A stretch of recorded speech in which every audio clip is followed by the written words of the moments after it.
నమస్కారం. మెరుగు పెట్టకుండా రత్నానికి, కష్టాలను ఎదుర్కోకుండా మనిషికి గుర్తింపు రాదు.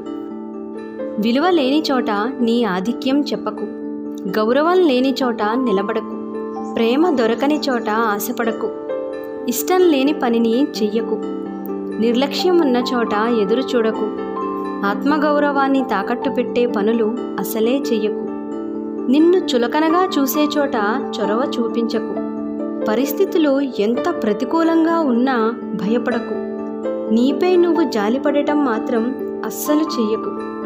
నిజాయితీ గల మనిషిని మోసం చెయ్యటం అంటే చేతిలో ఉన్న వజ్రాన్ని విసిరేసి దారిలో దొరికిన రంగురాయిని చూసి మురిసిపోవటమే. పిలవని పేరంటానికి ఎప్పటికీ వెళ్ళకు. నీ వాళ్ళనుకుని నువ్వు వెళితే చులకనైపోతావు, అవమానాలను ఎదుర్కోవలసి వస్తుంది కూడా. నీది కాని దానిపై మితిమీరిన ప్రేమను, ఇష్టాన్ని పెంచుకోకు. అలా పెంచుకుంటే నీకు జీవితంలో నిరాశే మిగిలిపోతుంది. మనం ఈరోజు శక్తివంతులం అయ్యుండొచ్చు, కాలం అందరికంటే శక్తివంతమైందని ఎప్పటికీ ఎన్నటికీ మర్చిపోకు. కాలానికి రాజును బంటుగాను, బంటును మహారాజుగాను చేసే సత్తా ఉందని గుర్తుపెట్టుకో.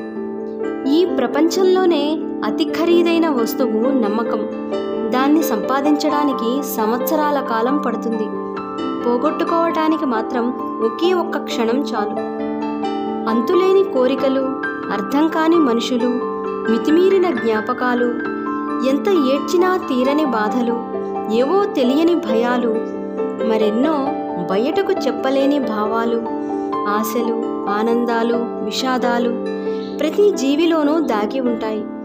చేతిలో రూపాయి ఉన్నప్పుడు నువ్వు ఈ ప్రపంచాన్ని మర్చిపోతే, ఆ రూపాయే నీ దగ్గర లేనప్పుడు ఈ ప్రపంచం నిన్ను మర్చిపోతుందని గుర్తుంచుకో. ఆపేస్తేనే ఓడిపోతావు, ప్రయత్నిస్తే ఏదో ఒక రోజుకి తప్పకుండా గెలుస్తావు. సూటిగా మాట్లాడేవారి మాటలు హాస్పిటల్లో వేసే సూది లాంటివి. మొదట్లో నొప్పిగానే ఉంటాయి, కానీ ఆ నొప్పి నీ బాగు కోసమే అని తెలుసుకో. మనుషులు ఎప్పుడు ఎలా ఉంటారో ఎవ్వరికీ తెలియదు. ఎప్పుడు దండలు వేస్తారో, ఎప్పుడు నిందలు వేస్తారో తెలియదు. అందుకే పొగడ్తలకు పొంగిపోకు, నిందలకు కుంగిపోకు. నీ పనేదో నువ్వు చూసుకుంటూ ముందుకు వెళ్ళటమే జీవితం అంటే. అధికారం, బద్ధకం, ఆహారం, భ్రమ, కోపం ఇలాంటివి అవసరమైన దానికంటే ఎక్కువ నీ దగ్గర ఉంటే అవి నీ పాలిట విషంగా మారతాయని గుర్తుపెట్టుకో.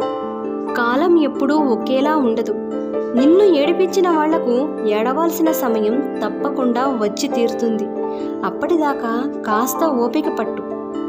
రేపటిపై ఆశ లేకపోతే నిన్నటి నిరాశకు అంతమే లేదు. నిన్నటి నిరాశకు కారణం లేకపోతే రేపటి ఆశకు పునాది లేదు.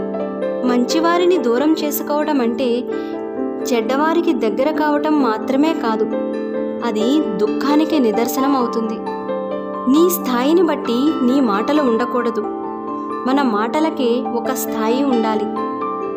ఈ 4 చేస్తే ఈ 4 అనుభవించి తీరాల్సిందే. ఎవరిని ఎక్కువగా నమ్మకు, నమ్మితే తప్పకుండా మోసపోతావు. ఎవరి కోసము ఎక్కువగా ఆలోచించకు, అలసైపోతావు. ఎవ్వరికీ ఎక్కువ విలువ ఇవ్వకు, గౌరవాన్ని కోల్పోతావు. ఎవరిని ప్రశ్నించకు, శత్రువే అయిపోతావు. నేను చెప్పిన అంశాలు మీకు నిజమే అనిపిస్తే ట్రూ అని కామెంట్ చేయండి. మరొక మంచి అంశంతో మళ్ళీ కలుద్దాం. నమస్కారం.